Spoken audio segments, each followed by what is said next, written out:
Tingnan mo. Ay, ito yung balat ng manok na pinaglag. Wala nga talaga. Andito ka nga, sinasabi ko na nga ba? Ano ba? Lagi mo na lang inuubos yung mga pagkain doon sa taas, hindi mo nga kami iniisip. Paka-irresponsible talaga. Lagi nang inuuna yung sarili niya. Hindi mo lang iniisip ng anak niya.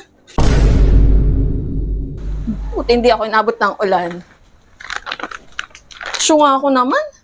Hindi pa ako bumili ng pangpansit. Parang masarap magpansit ngayon. Balik na naman ako sa palengke nito. Ba yan? Ay, gagabihin na naman ako nito. Ay, putik! Gabi na, naku. Bakit? Asa na yung manok dito kanina? Ay, nako. Alam ko na naman kung sinong kumain nun. Alam ko na kung saan na naman yung nagtago eh. Hindi na naman kami inisip. Inubos-ubos na naman. Isang buong manok. Talaga. Talaga yung lalaki yun. Alam ko na kung saan naman yung nagtatago eh. Yun yung lagi nakapwesto eh. Tingnan mo. Ay, ito yung balat ng manok na pinaglag. Wala nga talaga.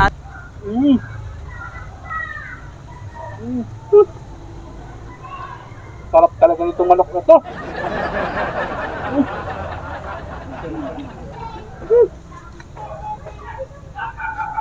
Sarap.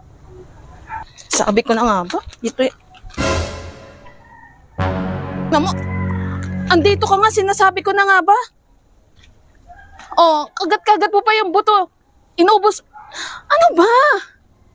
Lagi mo na lang inubos yung mga pagkain doon sa taas, hindi mo nga kami iniisip. Tapos dito ka pa nagtatago niyang pagkain mo. Hindi mo na... Paano naman kami? Paano kami? Parang kang walang ano eh, pamilya. Naubos mo lahat ng pagkain doon eh. Oh, patago-tago ka pa ngayon. Hindi mo na kami inisip. Hindi mo na inisip yung anak mo, lagi na lang inuubos yung pagkain doon. Huwag kang uuwi sa bahay ha.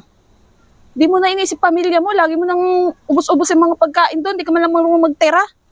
Ni magtanong man lang, wala. Bihira ka eh.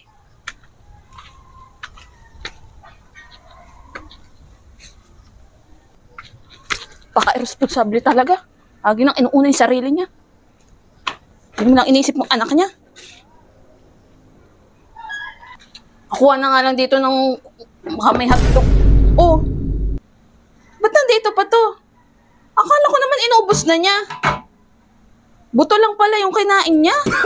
Iniwan niya yung laman. Pagsabihan ko pa naman ng masasama.